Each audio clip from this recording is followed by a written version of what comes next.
I had fun when I played the beta of REverse last year. I had fun again when I played the early access to the final release at the start of the week, but it's not a good game. I wanted to make this video separately to my review of the DLC to Resident Evil Village, which released at the same time, because whilst that video was largely positive, this one will be mostly negative. If you've not seen my review of the DLC yet, a link will pop up at the end of this video. Two caveats before I begin. One is that I'm not a huge multiplayer gamer, I much prefer single player games, which is why I like Resident Evil. The other is that when I do play multiplayer, I prefer co-op and story-driven gameplay rather than PvP deathmatches or battle royales. Despite that, I went into REverse wanting to enjoy it and hoping for something that I could dip into semi-regularly for a quick match and a bit of a change. On the initial playthrough, it did seem like it was accomplishing that goal. Unfortunately, after declaring that my initial impressions were it's fun, the novelty fast wore off. REverse is a player versus player free-for-all with matches consisting of 6 human player characters trying to gun each other down for points. The unique twist on that is that when you die, you then turn into a BOW in order to rampage for a bit before you die proper and respawn. For human characters, you can play as Chris, Jill, Leon, Claire, Ada or Hunk from the RE Engine Resident Evil games.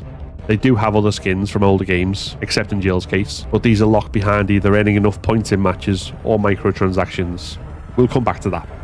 The BOW you transform into depends on the number of capsules you collect on the map before dying. If you get to turn into Mr. X, Nemesis or Jack Baker, these moments can be tremendously fun, if limited. There are problems with the combat inherent in very large maps, which often leave you running around trying to work out where on earth everybody is, though those moments of chaos as you scramble at close quarters to murder one another are very few, whilst a lot more involve not being sure where you're being shot from or just running around in circles. But the reason this gets old is because there's no variety to offset this. There are just 2 maps, and I got one of those maps in 4 out of 5 matches, and only 1 song for every single match, the Lumen Dread theme from The Fourth Survivor, to drive home that you really are doing the exact same thing over and over again. Capcom did announce a roadmap for more content, but across 3 updates we're getting 3 more survivors, 1 more stage, 17 more costumes, and 1 more creature. This doesn't improve the variety of the matches by much at all, but it does allow for more cosmetics and more monetization, which seems to be the core consideration here. However, unlike other microtransaction-laden multiplayers, there's not even the promise of enough fun to keep you in the thing long enough to spend. I didn't want to be making this video. I wanted REverse to be good. Hell, I may still dip in on the odd occasion for a laugh with friends, but that's its main value to me. Any promise of longevity or that I'll enjoy matches with strangers and long stretches of gameplay has sadly evaporated.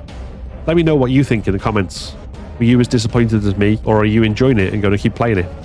If you enjoyed this video, then give it a like and consider subscribing to keep up to date with all my content, like the video that just popped up about the Resident Evil Village DLC.